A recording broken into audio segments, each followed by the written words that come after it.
So as I sit here, in front of me is the little reliquary shrine in honor of Saint Cecilia.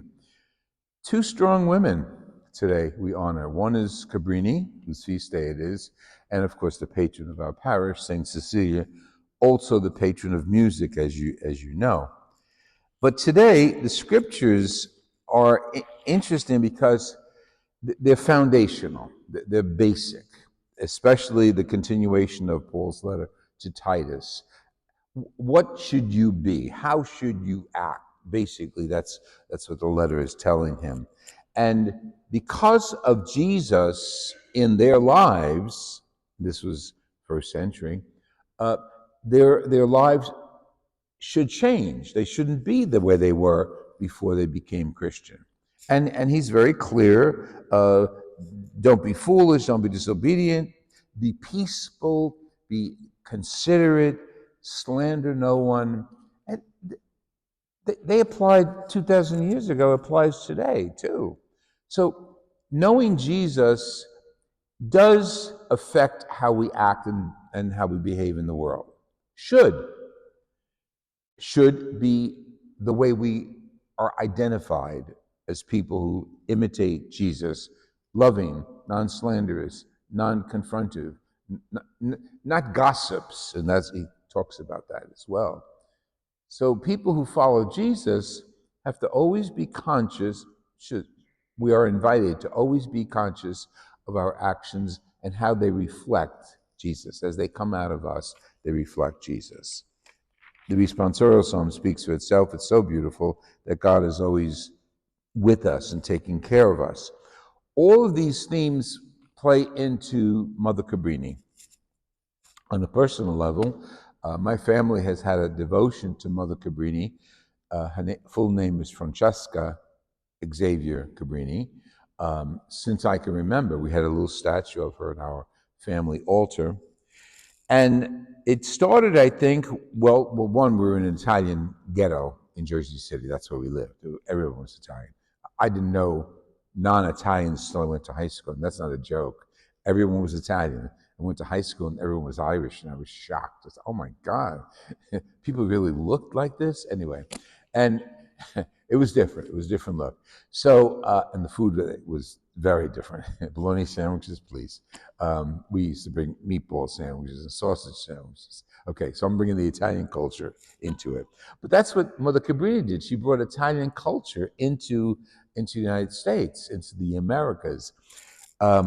She was a young girl, and the story goes, and I learned this by having been one of the associate priests at Cabrini Church in Roosevelt Island, New York.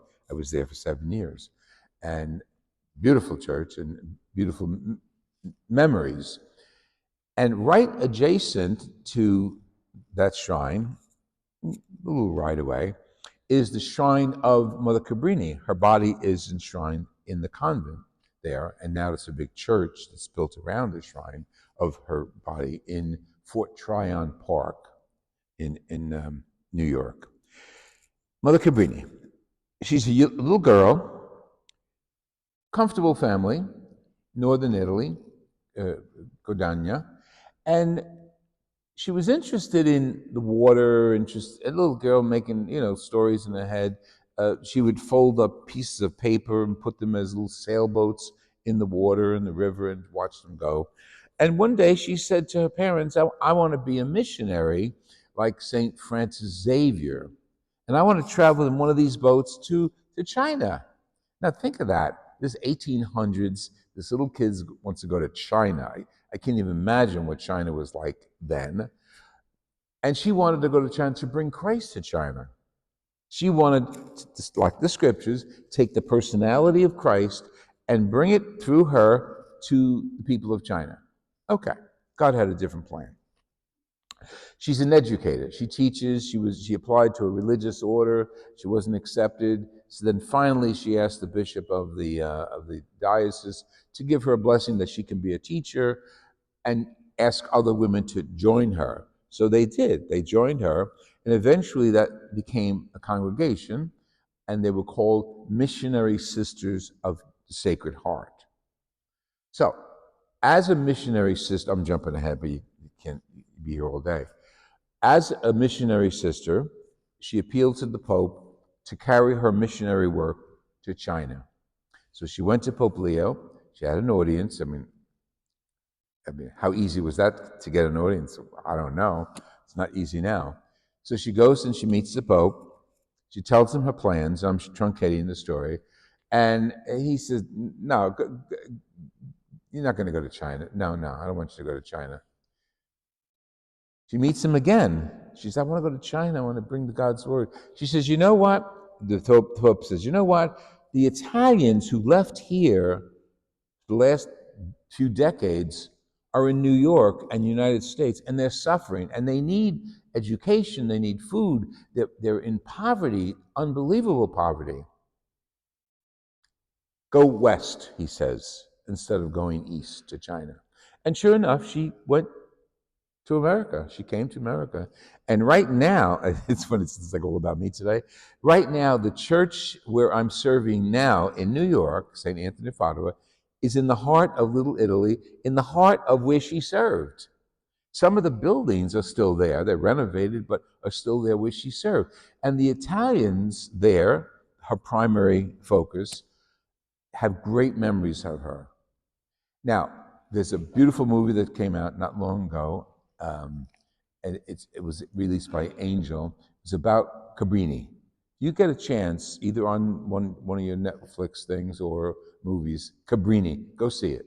It's a strong story of a strong woman with strong faith who is destined to bring God's word as God wanted it brought, through education, through healthcare, through parishes, through music, to the Italians living in America.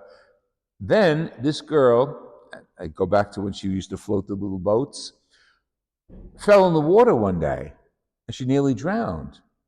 Her father saved her. From then on, she always had a weak personality, a weak composition, and she hated water. She was afraid of water. She sailed to the United States on a boat. She made 18 trips back and forth. She got seasick at every one of them, but kept copious notes in her diary. Beautiful stories. Eventually, from New York, she spread out throughout the country. There's a great shrine dedicated to her in Colorado, of all places. She ministered in Colorado. She ministered in Connecticut, New York, Newark, New Jersey, Jersey City, where I'm from.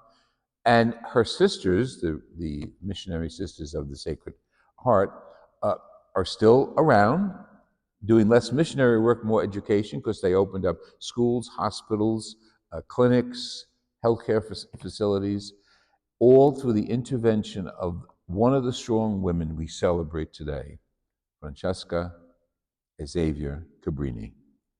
Go read up on her. You'll be fascinated.